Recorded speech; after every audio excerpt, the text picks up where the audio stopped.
YouTube, we're going to talk diet today.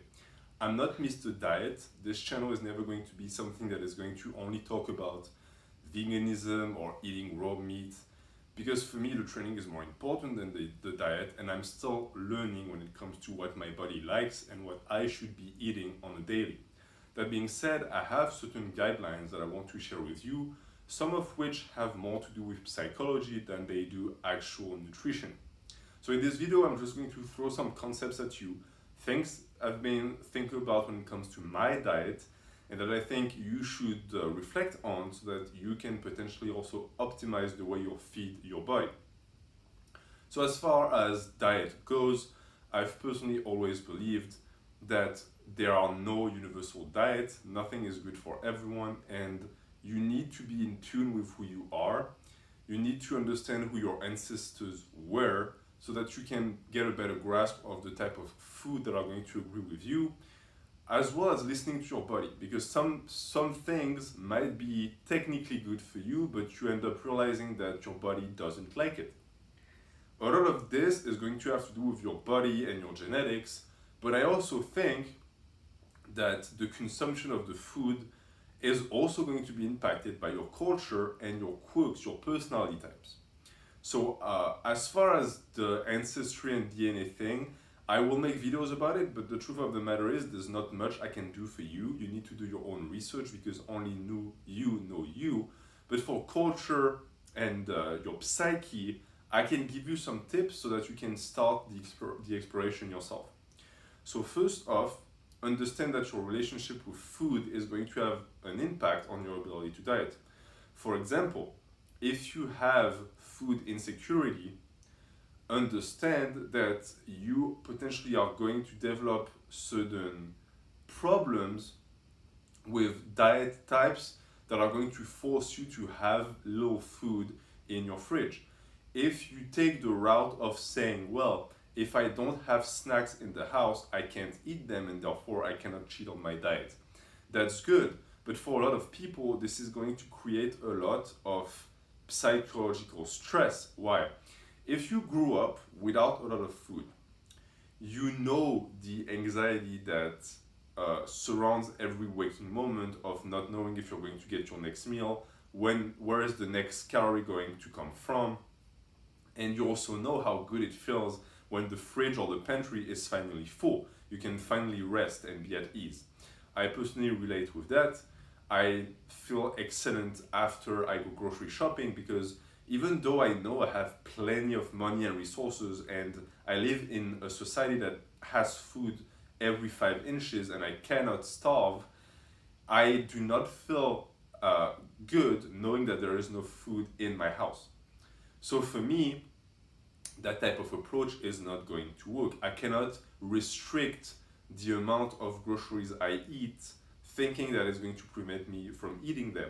I need to apply discipline and tell myself, okay, these are snacks that should be lasting a month, do not eat them in a week.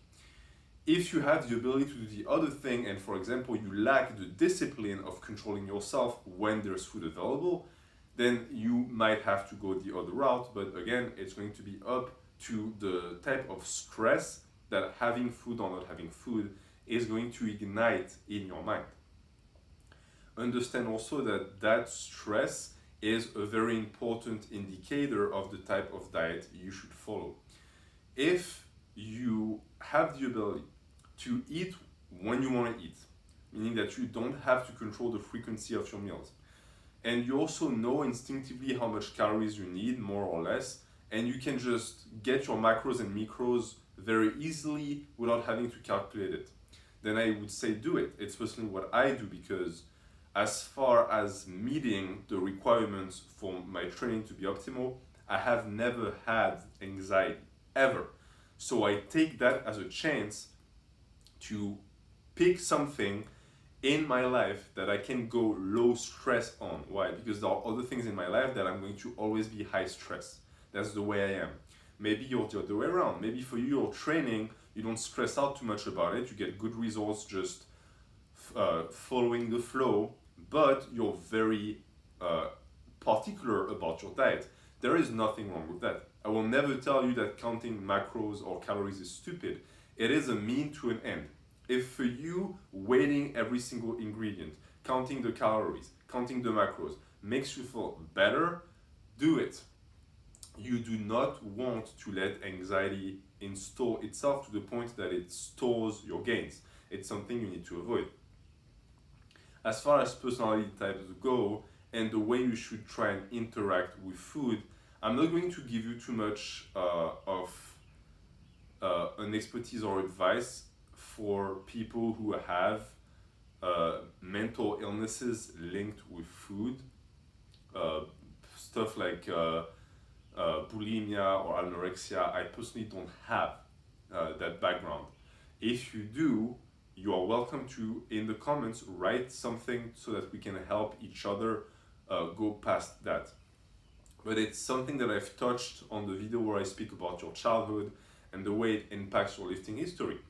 Your childhood is also going to have a direct impact on the way you interact with food. I spoke about food insecurity, but the status you had as a kid is also going to have an influence. If you were a fat kid, you might either have a very emotional attachment to food and you like your comfort food, and therefore you might try and lose weight, but you're not able to. It might also be the opposite. You used to be fat and now you starve yourself because you never want to be fat again. For skinny kids, it can also be the two way around. Maybe you're overfeeding now because you're compensating for all those years where you were just a skeleton, or you might be stuck in that idea that you want to remain skinny. All of these things can only be surmounted by working on yourself. The relationship to food is something that is vital, and in my opinion, you should get that right as soon as possible. Some people have to go through some real life experience to figure that out. For me, I was a very skinny kid, and therefore I loved bulking.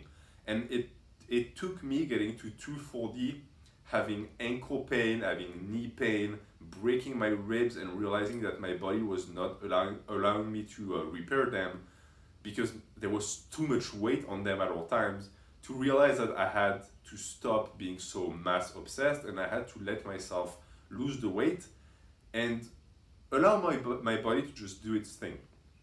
I know it's an advice that a lot of people don't like to hear, but the truth of the matter is a lot of people who are very underweight or very overweight, it's not that they're listening to their body, they're listening to their mind. Your mind is not your body.